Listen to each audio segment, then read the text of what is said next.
we are going to be talking about ChatGPT and its influence on digital transformation. It's an interesting topic, and everyone is using ChatGPT one way or the other. I mean, it's like a tool, right? I mean, if you know what you're doing with ChatGPT, it might be a very good tool. If you don't know what you're doing, then it might be also dangerous. So we are going to get into how ChatGPT and digital transformation work together today. So what are we going to talk about within the next 20 minutes? Well, we're going to talk about the concept of digital transformation and its AI's role in that, an overview of ChatGPT, and then we are going to start talking about how we can align or integrate ChatGPT in digital transformation. Then we are going to look into challenges and ethical considerations and future perspectives on ChatGPT and digital transformation, and conclude and open up with questions.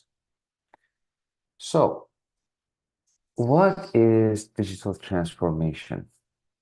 I mean, I guess everyone is here interested in a tech MBA program. They are also interested in digital transformation. I mean, digital transformation is the process of using digital technologies to create new or modify existing business processes, culture, customer experiences to meet changing business and market requirements.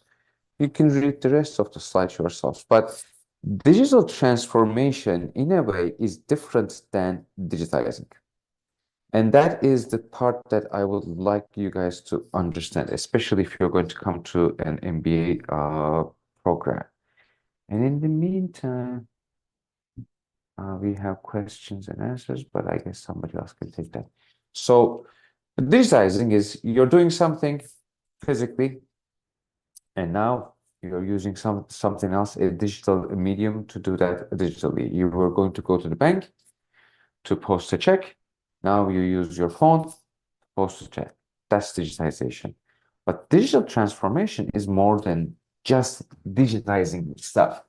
Digital transformation is about changing the way you look into your business.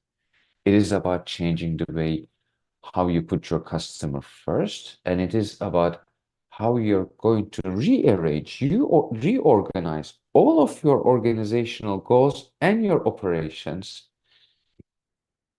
in an environment where digital relationship with your customer or engagement with your customer will change the way that you do business. That's what digital transformation is. So it's not only a technology question, it is an operations, it is a change management, it is a strategy question. So what are the digital key elements of digital transformation? One of the things is you have to put your customer first. And if you're going to do successful digital transformation, the customer has to come first, because without, why would you even consider doing digital transformation? The idea is, oh, now we have multiple channels that we can reach out to our customers. We can collect data. We can analyze our customers' needs. So at the end of the day, it is about putting customer first and doing your homework as an organization to understand the needs and what your customers are asking from you. You then also achieve operational agility in the sense that you can improve your flexibility and responsiveness. If you think about 1990s, early 2000s, in the operations management literature, you would always have this concept of trade-offs. If you're going to be flexible and responsive, you cannot bring your costs down. In today's world, you need to be able to be flexible, you need to be responsive, and you need to also bring products that are high quality and at a relatively lower cost. Well, digital transformation helps you do that, because one of the key parts of digital transformation is organizational learning. So with the help of digital transformation, the more you learn, the more responsive you're going to become, or your organization will become, and then the more reducing your cost savings come. You will be able to enable your workforce. You have to integrate your technology. And as I was talking about, it is about change. It is about the way you're going to be doing your business. So you're going to be changing your culture. You're going to be going through organizational change to embrace digital transformation to its full extent. So if any organization see this as just switching from physical to digital a technology application, they will fail. If the organizations embrace digital transformation in the sense that technology is an enabler, but we are literally changing the way we think about our business and our customers. And when we are changing the way that we think, we are using technology that will enable or let us get to our goal. Those companies will succeed in the long run. So why is it important? Well, guess what? You guys, customers, demand a lot, right? So customers, the omni-channel experience with any brand that you're going to have has to be seamless. Like if I am going into a brand's web page or to their app or walking to their store, I expect the same. I expect the same level of customer service. And in most cases, what do? You just give them your phone number and you expect them to, pull your file, even if you're on a retail store or you enter your email when you're ordering online, the experience has to be instant. There's instant access and communication. I mean, all of you can just get onto X and then hashtag a company, and you will be able to attract their attention. And also the competitive pressure because your competition is doing something, right? So you have to respond to the uh, competition. You can read these through, but how the point of this presentation is ChatGPT digital transformation. We do know digital transformation is crucial. So where does ChatGPT get into this picture, or where does it fit, basically? Well, I mean, let's just first understand what ChatGPT is. It's a state-of-the-art language model, right? It's part of the generative pre-trained transformer series. So they are like, it's a neural networks model. And it does generate coherent and contextually relevant text based on the input it receives. So there is this transformer architecture. I mean, we don't need to get into the detail of this thing, but you really need to understand that there is a lot of math and the stuff that they are using is called deep learning and natural language processing. So it is taking your input as a natural language and then looking into its trained responses and then coming up with generating human-like text by understanding and predicting language patterns. It's a very powerful tool. Like you cannot just say, I'm going to ignore this tool that is available to me. Obviously, there are evolutions of ChatGPT, like GPT-2, GPT-3, and then you have ChatGPT, and then you also have the ChatGPT's um, pro version or the paid version. And at the same time, you have Google, you have Meta coming up. The other organizations are also coming up with their um, large language models or GPT models. So how can we really use this thing, right? Like the first thing that comes to your mind or comes to one's mind is automated customer support. Why? I mean, because you do have chatbots. Like even when you're like ordering or getting a ticket to go somewhere, or if you have a problem, you can just go to that web page and then instead of waiting on the phone for half an hour, you can start talking to somebody on the other line at chatbot or an automated chat.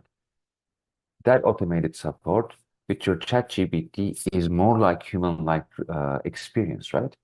So as a result, it can be really helpful. It can personalize. You can use this in content creation, automated writing. Like this is very important in today's world where you have social media feeds, you have your LinkedIn, you have it as a company, you have your Facebook. Like somebody has to sit down and then write these materials, right? And you can use that in content creation that will help you uh, reduce the time it will take you to create content. It can also assist you in language translation, especially for multinational companies. I mean, think about it. If you are operating in North America and Latin America, and then say Southeast Asia, and if you're going to have manuals that your employees have to follow through these, translating these things or having them use English materials may not be flexible or may not be available. So they should be able to answer their questions in the language that they speak. And ChatGPT or a ChatGPT like situation solution can help them understand what they are working on. You can use ChatGPT in personalized learning. You can use ChatGPT in patient interaction and information analysis. So there are lots of ways that ChatGPT can be used and used as a tool for your digital transformation endeavors for your organization.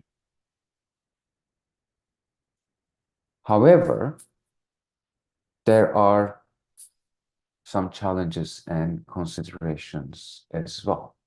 I mean, the slide that you see or the picture that you see on the right-hand side, I have taken this on January 19th from the BBC webpage. So what happened is this company called the DPD, they are a delivery company in the UK, I believe. And then they do use artificial intelligence and online chat to answer queries in addition to human operators. Well, what happened is the chatbot swore to one of the customers during a chat session. So they had to take down their chatbot right away. There are still challenges. I mean, nothing is foolproof. And that also is one of the things that I tell to my students. ChatGPT is a useful tool. So is a computer a useful tool, or a calculator is a useful tool, but they become useful if you know how to use them. So just relying on ChatGPT would not help you to achieve digital transformation. And that's why there's a dependency on AI, over-reliance on AI tools like ChatGPT might lead to the loss of certain human skills and judgment in various sectors. And at the end of the day, ChatGPT trains the language models by scraping the web. So misinformation and accuracy is a problem because if you feed wrong data to any kind of an AI model, well, you're going to get a result that is not accurate, or it will deliver misinformation.